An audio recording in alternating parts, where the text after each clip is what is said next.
గౌరవనీయులు పొన్నం ప్రభాకర్ గారి ఈ యొక్క సమావేశాన్ని మిస్ అవుతారనుకున్నా కానీ వాళ్ళు రావడం చాలా సంతోషం, సుస్వాగతం. పొన్నం ప్రభాకర్ గారు అసలు కరీంనగర్ ఉమ్మడి జిల్లా లోపల ఉన్న నాయకులందరూ, అంటే ఇప్పుడు ప్రస్తుతం మన స్టేజ్ మీద లోపల గత 3 decades నుంచి పోటీ చేయడం, ఓడిపోవడం ఉన్న నాయకులు అందరూ ఉన్నారు ఇక్కడ. బండి సంజయ్ గారు ఉన్నారు, పొన్నం ప్రభాకర్ ఉన్నారు, వినోద్ కుమార్ గారు ఉన్నారు, విద్యాసాగరరావు గారు ఉన్నారు. సో అందరూ ఈ స్టేజ్ మీదే ఉన్నారు. అందుకని పొన్నం ప్రభాకర్ గారికి చెప్పిన మీరు తప్పక రావాలి అన్న, నేను వచ్చేస్తాను నేను అన్నారు. కానీ సపోజ్ ఇక్కడ డిలే అయినట్టున్నది వారికి. పొన్నం ప్రభాకర్ గారిని వారి యొక్క విద్యాసాగరరావు గారి గురించి వెళ్ళి చాలా ట్రావెల్ చేశారు. ఎందుకంటే ఎన్ఎస్యూ నాయకుడి నుంచి వెళ్ళి విద్యార్థి ఉద్యమ దశలో పాటు కరీంనగర్లో ఉన్నాడు. మా ముంగట చాలా చిన్న పిల్లాడు తను, అయినా కూడా తన ఒక ఫైటింగ్ మెంటాలిటీ. సో మన పార్లమెంటు సభ్యులు ఎన్నికయ్యాడు, పార్లమెంటు ఏది అందరి పార్లమెంటరీ పార్టీ నాయకుడు ఎన్నికయ్యాడు, ఇది మన ఉమ్మడి ఆంధ్రప్రదేశ్లో. కాబట్టి తనైతే చాలా విద్యాసాగరరావు గారి గురించి చెప్పండి. ఎక్కువసేపు ఏదో చెప్పేదట్టున్నాను. క్లుప్తంగా అదేందో వస్తుంది, తెల్లంటి వస్తుంది, 50 ఏళ్ళు వచ్చినా పిల్లాడు అంటారు నాకు. వేదిక మీద ఈరోజు ఉనికి పుస్తక ఆవిష్కరణకు సంబంధించి పెద్దలు విద్యాసాగరరావు గారు, మా జిల్లా అందరికీ మార్గదర్శి, గౌరవ ముఖ్యమంత్రి గారు, పెద్దలు గవర్నర్ దత్తాత్రేయ గారు, హరిబాబు గారు, బండి సంజయ్ గారు, అదేవిధంగా సోదరుడు సహచార మంత్రి శ్రీధర్ బాబు గారు, ఎంపీ లక్ష్మణ్ గారు, పాత్రికేయులు అందరు ఇక్కడికి వచ్చేసిన ప్రతి ఒక్కరికి, పెద్దలకు అందరికీ పేరు పేరున నమస్కారాలు.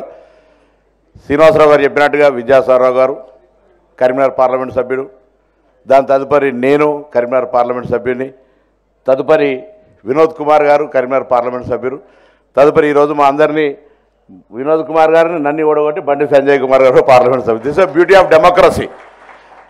నేను విద్యాసాగరరావు గారు ఆ రోజు బీజేపీ అభ్యర్థిగా జంగారెడ్డి గారు పోటీ చేసినాం.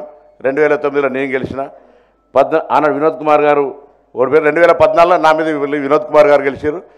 2019లో వినోద్ కుమార్ గారిని నన్ను ఇద్దరు మా సోదరుడు బండి సంజయ్ గారు గెలిచారు. So beauty of democracy. ఈరోజు ప్రజాస్వామ్య విలువలు అవి. రాజకీయాల్లో ఎవరమైనా కూడా తప్పకుండా మా గురువు చొక్కారావు గారు మాకు ఎప్పుడు నేర్పేవారు, రాజకీయంగా చట్టాన్ని విశ్వసించండి, లేదా ప్రజల అభిప్రాయాన్ని గౌరవించి పోరాడమని చెప్పేటువంటి విధంగా విద్యార్థి దశ నుంచి రాజకీయాలు నడుపుకుంటూ చాలా కాలంగా 87లో ఎస్ఆర్ఆర్ డిగ్రీ కాలేజ్ నుంచి స్టార్ట్ చేసినాం. పెద్దలు విద్యాసాగరరావు గారు బీజేపీ నాయకులు, ఇక్కడ కొంత మా బీజేపీ నాయకులు ఉన్నారు. ఆనాడు నేను ఏబీపీ నాయకుల యొక్క పోటీకి బర్దాష్కి బారంటే ఎక్కడైనా మనని ఇప్పటికి కీర్తిశేషులు పొన్నం ప్రభాకర్ అని ఉండాల్సినటువంటి పరిస్థితి నుంచి బచాయించే ఎన్ఎస్వీ నాయకుడు ఇక్కడ మాట్లాడగలుగుతా ఉన్నా. చూస్తున్న రామకృష్ణారెడ్డి గారు అక్కడ నుంచి. సో ఆ విధంగా పోరాటాల మధ్యలో వచ్చినాం, విద్యార్థి ఉద్యమాల నుంచి వచ్చినాం. కాబట్టి మరి ఈరోజు తప్పకుండా ప్రజాస్వామ్యంలో అటు తెలంగాణ అవకాశం వచ్చినప్పుడు కావచ్చు, పెద్దలందరూ ఇప్పుడే వినోదన చెప్తా ఉన్నాడు, లోక్సభలో బిల్ పాస్ అయ్యే సందర్భం, దాని తదుపరి విద్యాసాగరరావు గారు కూడా ఎప్పుడు మార్గదర్శకత్వంగా ఉండేవాళ్ళం. ఆ విధంగా జిల్లాకు సంబంధించి అన్ని కార్యక్రమాలు, రాజకీయమైనటువంటి విభేదాలు అభిప్రాయాలు ఎన్ని ఉన్నా అందరూ కూడా కలిసి ఒక సహృద్భావ వాతావరణంలో మా జిల్లా రాజకీయాలు ఉంటాయి.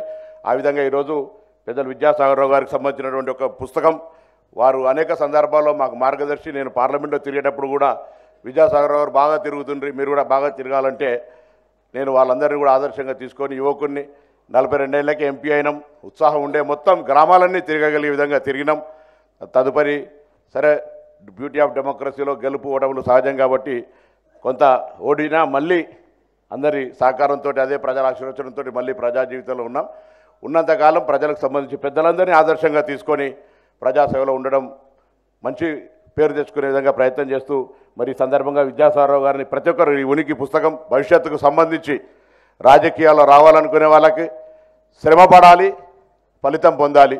ఏనుగంత శ్రమ ఉన్నా ఆవగించంత అదృష్టం ఉండాలనుకునే వాళ్ళు కూడా, అసలు శ్రమనే లేకుండా ఆవగించతో అదృష్టం పొందే వాళ్ళు కూడా విద్యాసాగర్ అందరూ కూడా మార్గదర్శకత్వం తీసుకోవాలి.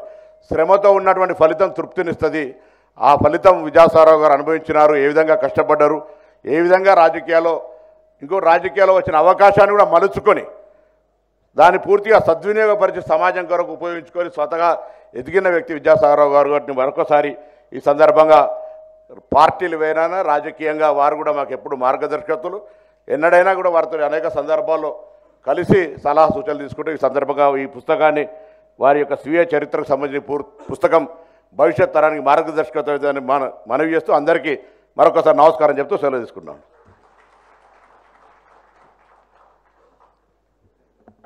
విద్యాసాగరరావు గారు 1978లో మంత్రి నుంచి వెళ్ళి పోటీ చేశారు. మరి శ్రీధర్ బాబు గారికి తెలుసో తెలియదు. 78 లోపల జనతా పార్టీ తరఫున వారు పోటీ చేశారు. అప్పుడు కూడా నేను మీ కాన్ఫరెన్స్ అంతా కూడా తిరిగిన విద్యాసాగరరావు చిన్న పిల్లని నేను